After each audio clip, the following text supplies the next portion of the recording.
toughest part for me in all of these virtual trainings is there's no feedback from the crowd. So you're talking and you don't know if people are understanding what you're saying or not. You have to have all your resources ready up front, and you can't really change much on the fly.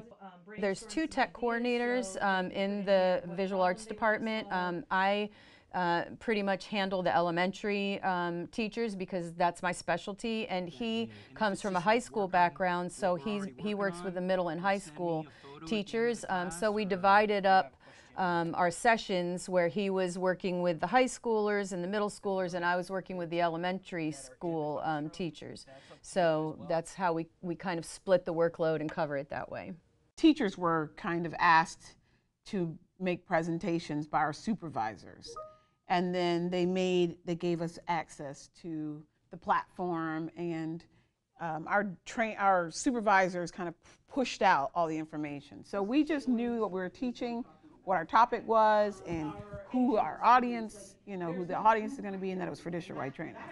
Teaching the teachers in general is it's a character building exercise, but I would say virtual makes it even harder. You're not getting that feedback that you would get in a normal face-to-face situation. Just the nodding, all that, the body language, none of that's there.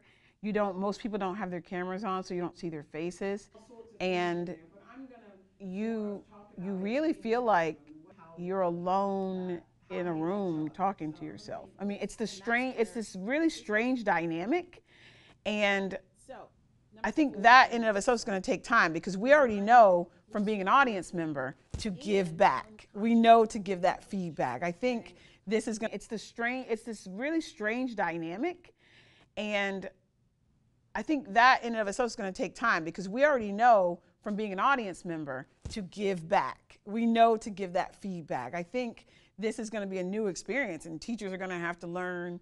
Once they start doing it, I think they're going to be like, oh, well, that was kind of uncomfortable. Maybe I need to be the one that turns my camera on and is nodding and being like, yeah, or responding. Or maybe when you ask one question, everybody doesn't need to say, yes, I can hear you, that kind of stuff. I think we're going to have to learn.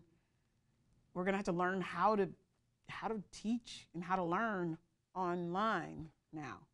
The teachers have been really receptive to the virtual trainings that we've been doing. I think they obviously like that they don't have to drive somewhere. They, like I, miss seeing their colleagues in person. And they've made some adjustments to the Teams app, which we use for communicating. And you can see more people at once now, so it's getting better. But there's good and bad to it. I think it's going to very much translate to teaching students. That's a part of that. As a teacher, I have being in a training session like this and listening, trying to participate virtually.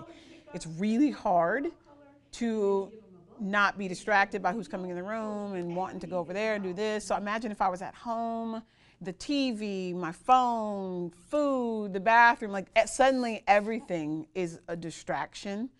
And I feel like if it's that way for me, and I'm an adult, and this is my job, and this is part of professional development for my job, what's it going to be like for the student?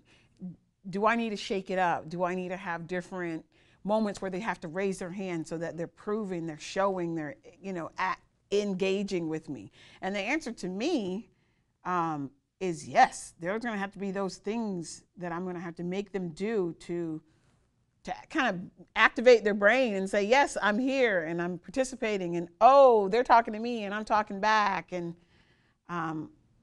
you just learn that from being in a virtual training like this. I feel like in time, if we continue to do this, it's going to be great. It's going to be great for all these different styles of learners. I feel like right now it's going to be really difficult for the teachers.